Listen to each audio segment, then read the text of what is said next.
Earlier this week, Tiernan Ray published a piece for ZDNet. It's called Facebook is the AOL of 2021. Tiernan, I thought this was a really interesting headline. Can you explain a little bit what this opinion piece is about?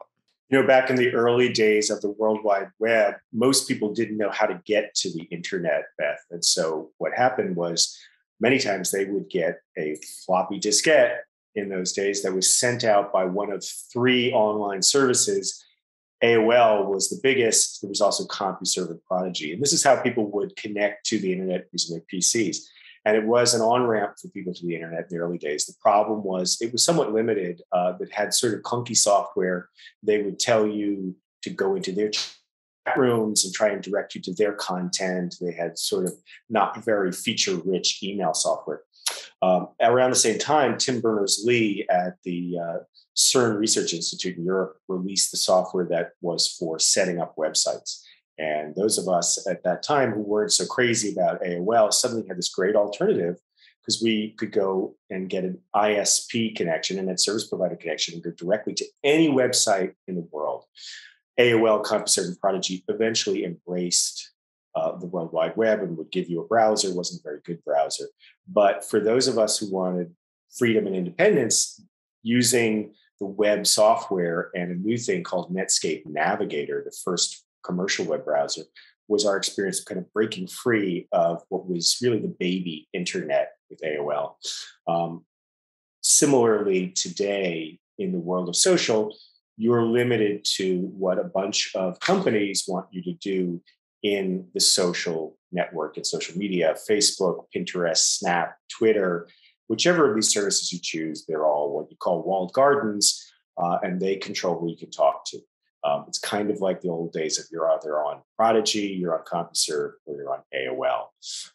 And in addition to that, there's some other pernicious effects that go on today, which wouldn't happen if you had more control, which is that you get tracked, your data is sold to people you don't know.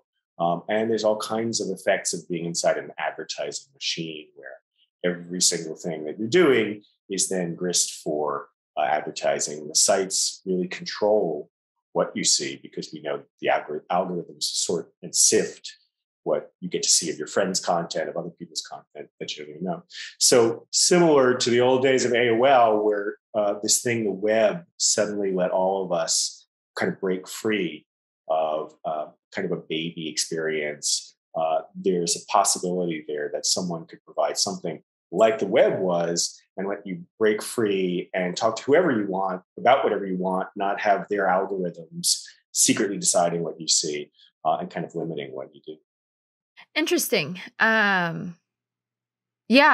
now that you've mentioned it, thinking about what I see on my Pinterest versus what I see on my Twitter versus what I see on my Snapchat, all three of those are really different. And I guess it's just based on those different algorithms, right? It's based on those different algorithms. You have no insight into what those algorithms are. There's a notion of they're going to show you algorithmic choice, but how would you know? They really decide for you what you get to see. And it's a little bit analogous to the early days when AOL would try and sort of shove content your way. And they say, you should look at these news articles, or you should go and look in this chat room. And what you really want to do is you want to directly type in something and say, no, I want a piece of software that lets me experience whatever I choose to. Here's someone who's, in another country who set up a website. They've got, maybe a cooking recipes library. And I want to check that out. I don't want to have anyone telling me or suggesting me. I want to have complete control. And also I want to have an experience. The web browser for us was the first time, you go from one website to another, and there's a sense of consistency. It's my web browser. It's my experience. All of these things are unified. When you go from Facebook, you're in your real name world. Then you go into Twitter and you're kind of in your maybe intellectual world where you post your intellectual tweets. And then you go to Pinterest and you have all the things that maybe you love to arrange and the way you see things that you respond to. But they're all broken up. You're in that world. And for some people that works. For other people, they might like something that, like the web browser, lets you kind of integrate these different modalities of who you are, if that's the way you think of it. that's your identity.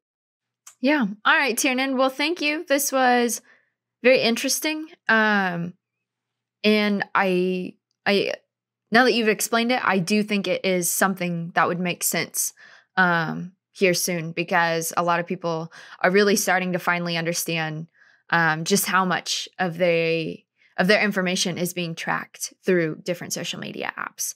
So, as always, thank you so much for explaining this. I look forward to maybe in a few years, several years, however long it takes, seeing if this unfolds like you think it will. So, as always, be sure to stick with ZDNet for all things tech. Thanks for watching.